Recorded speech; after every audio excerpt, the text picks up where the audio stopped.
मित्रों नमस्कार। सूचना की दुनिया पर आपका स्वागत है। मैं हूं डॉक्टर सुभाष चंद्र सिंह। आज मैं बात करूंगा सुहलदेव समाजवादी पार्टी की, जिसके नेता हैं ओम प्रकाश राजभर। विवादों में घिरे रहते हैं, कहीं टिकते नहीं किसी पार्टी के साथ, केवल सत्ता के साथ उनका जो है वो टिकाऊ रहते हैं। जिसके पास सत्ता उसी के साथ गठबंधन। और जब उन्होंने अपनी पार्टी गठित की, उनको कभी सफलता नहीं मिली जब तक कि उन्होंने जो है किसी बड़ी पार्टी से गठबंधन नहीं किया, चाहे वो सपा हो और चाहे भाजपा हो। मूल रूप से बसपा से उन्होंने राजनीति शुरू की थी, लेकिन मायावती से बहुत समय तक उनकी पटी नहीं और वो निकल करके अपनी पार्टी उन्होंने गठित कर लिया। 2017 में उनका गठबंधन भारतीय जनता पार्टी से हुआ था। उनको 4 सीटें मिली थी और वो मंत्री भी थे भाजपा सरकार में। पूरे 2.5-3 साल तक मंत्री थे। कुछ विवादों को लेकर के, कुछ विवाद क्या, यही उनको बेईमानी का अवसर नहीं मिल रहा था, योगी जी से नहीं पटी, तो वो मंत्री पद से इस्तीफा दिया और सरकार से अलग हो गए और पूरे खूब गरियाते रहे इस सरकार को।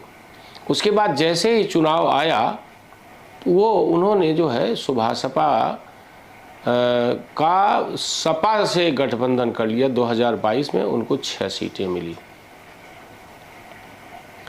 लेकिन बहुत समय तक सत्ता से दूर नहीं रह सकते थे। इसलिए धीरे धीरे उन्होंने यह योजना बनाई किसी तरह से भारतीय जनता पार्टी से जुड़ा जाए। और मैं प्रसंगवश बता दूं, मुख्तार जिस मऊ जिले की मऊ सीट से विधायक था 5 बार, वहीं से अब्बास अंसारी सुभाष सपा का जो है विधायक है, सपा के सहयोग से जीता है। यह ओम प्रकाश राजभर जो है फिर धीरे धीरे करके जो है वो समाजवादी पार्टी के गठबंधन से अलग हुआ और राज्यसभा चुनाव में भारतीय जनता पार्टी के प्रत्याशी का इसने समर्थन किया और इस सरकार में वो मंत्री भी हो गया। और उसको 1 सीट मिली है लोकसभा की, वह है घोसी, मऊ जिले की घोसी। और वहाँ से इसने अपने पुत्र अरविंद राजभर, वहाँ अपने पुत्र को इसने प्रत्याशी बनाया है, उसको जिताना चाहता है वहाँ से। इसीलिए यह ओम प्रकाश राजभर इस तरह की जो उलटवासी बोल रहा है। उसने कहा कि यह मुख्तार अंसारी मसीहा था। विपक्ष की बोली है, ये विपक्ष की बोली है।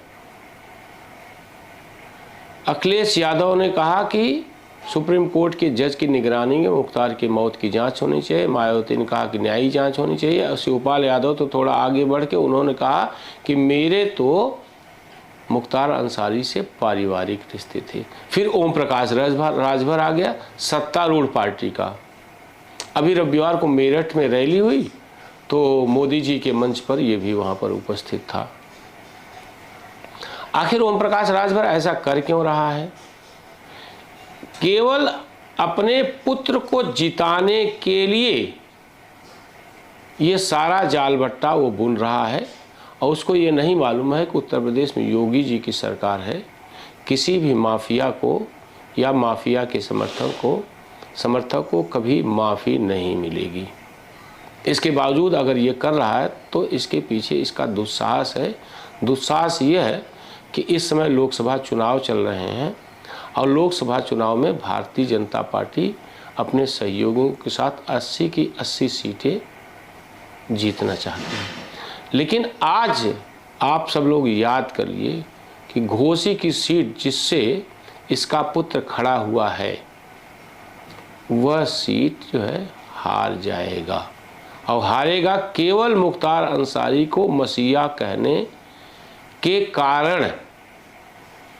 ये नोट कर लें आप लोग, जितने दर्शक सूचना की दुनिया को देख रहे हैं।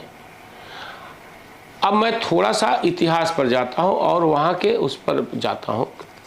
आज़ादी के बाद यह सीट केवल एक बार भारतीय जनता पार्टी के साथ रही, 2014 में।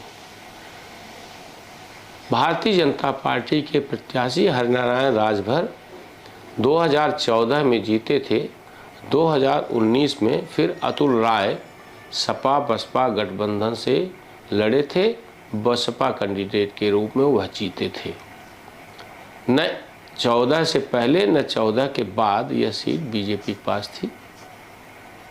ओम प्रकाश राजभर को लगा होगा कि यहाँ राजभर की संख्या करीब 1.25 लाख है और नोनिया चौहान वहाँ पर 75,000 के आसपास हैं, ठाकुर ब्राह्मण भी करीब 1 लाख के आसपास हैं। लेकिन यहाँ पर सर्वाधिक दलित मतदाता हैं, 4 लाख से अधिक। उसके बाद मुसलमान करीब 2.5 लाख, उसके बाद करीब 1.25-2 लाख यादव हैं। मैंने नोनिया, राजभर और ठाकुर ब्राह्मण सबका मैंने बता दिया। वैसे मैं जात की बात नहीं करता हूँ, लेकिन जाति एक सच्चाई है और यह चुनाव में काम करती है। अतुल राय से घोसी की जनता बहुत निराश हुई। चुनाव जीतने के तुरंत बाद वो जेल चले गए सरेंडर करके। क्यों? क्योंकि चुनाव से पहले ही वाराणसी के लंका थाने में एक दुष्कर्म पीड़िता द्वारा इनके ऊपर मुकदमा दर्ज कराया गया था। सांसद बनने के बाद जब उस पर कोई कार्रवाई नहीं हुई तो गवाह और वह उस दुष्कर्म पीड़िता और गवाह ने सुप्रीम कोर्ट के सामने आत्महत्या कर ली थी। उसी केस में पूरे 5 साल तक अतुल राय जो भूमिहार बिरादरी के हैं वो पूरे 5 साल जेल रहे। पेरोल पर छूटे तो उनको लोकसभा की सदस्यता का जो है शपथ दिलाई गई और 3 दिन पूरे सत्र में रहे पूरे 5 साल में। इस बार स्थिति बदली हुई है, सपा बसपा अलग हैं। भारतीय जनता पार्टी ने सहयोगी के रूप में ओम प्रकाश राजभर को ये सीट दे दी है और इस सीट से उन्होंने अपने पुत्र को प्रत्याशी घोषित कर दिया है। अब सपा बसपा ने अभी कैंडिडेट घोषित नहीं किया है और यहाँ पर लास्ट फेज में 1 जून को चुनाव होने हैं, तो अभी इसमें समय है। और ओम प्रकाश राजभर ने अपना प्रचार करना शुरू कर दिया है। उनकी कोशिश है, उनकी मंशा है कि भारतीय जनता पार्टी की हवा में, नरेंद्र मोदी की हवा में, योगी की हवा में उनका पुत्र वहाँ से जीत जाएगा। लेकिन मैं आज ये बता रहा हूँ कि उसके पुत्र का जीतना बहुत मुश्किल है, इसलिए कि मुसलमान जानता है कि उसे किसे वोट देना है। अब भारतीय जनता पार्टी के साथ अगर सुभाषपा है तो चाहे कितना भी आप मुख्तार अंसारी को मसीहा बताएं, मुसलमान सुभाषपा को वोट देने वाला नहीं है। और वहाँ से सपा बसपा दोनों ने जो कैंडिडेट खड़ा करेंगे, निश्चित तौर पर आप मान करके चलिए कि राजभर समाज से तो नहीं होगा। अगर फर्ज करिए मायावती ने वहाँ से मुसलमान प्रत्याशी दे दिया तो मुसलमान और दलित वहाँ मिलाकर बहुत बड़ा वोटों का चंक बनता है, तो सुभाषपा के लिए थोड़ा मुश्किल हो जाएगा। और मैं फिर कह रहा हूँ कि यह सीट निकलना मुश्किल है। ये जो राजभर हैं, आप ये मान कर चलिए कि ये अब धीरे धीरे जो है भारतीय जनता पार्टी को नुकसान पहुंचाने की ओर बढ़ रहे हैं।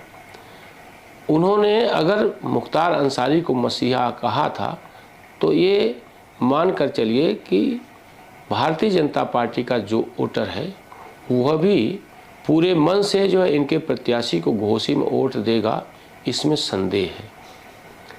मैं इस वीडियो को इसलिए बना रहा हूँ ताकि जनता को ये पता चल सके कि सत्ता का लालची यह ओम प्रकाश राजभर किस तरह से जो है अपने को राजनीति में स्थापित करने के लिए पैंतरेबाजी करता है। ये विश्वास लायक नहीं है। बसपा में रहा, फिर सपा के साथ गया, फिर भाजपा के साथ आया, फिर भाजपा से जो है फिर सपा की ओर गया, फिर सपा से भाजपा की ओर आया। तो ये ये पलटू राम इसको आप कह सकते हैं कि निजी स्वार्थ में ये पलटता रहता है। किसी तरह से इसकी कोशिश है कि इसका पुत्र जो है लोकसभा का सदस्य बन जाए। आप देखते हैं 4 जून को परिणाम आएगा, उसमें क्या स्थिति बनती है। फिलहाल इस एपिसोड में इतना ही। चलते चलते आपसे आग्रह है, प्रार्थना है कि जो लोग सूचना की दुनिया को देख रहे हैं और जिन्होंने सब्सक्राइब नहीं किया है वो इस सूचना की दुनिया को सब्सक्राइब करें, लाइक करें, कमेंट करें और शेयर करना न भूलें। आप सभी लोगों का बहुत बहुत आभार। आप इस YouTube चैनल को लाइक करिए, सब्सक्राइब करिए, कमेंट करिए और शेयर ज़रूर करिए।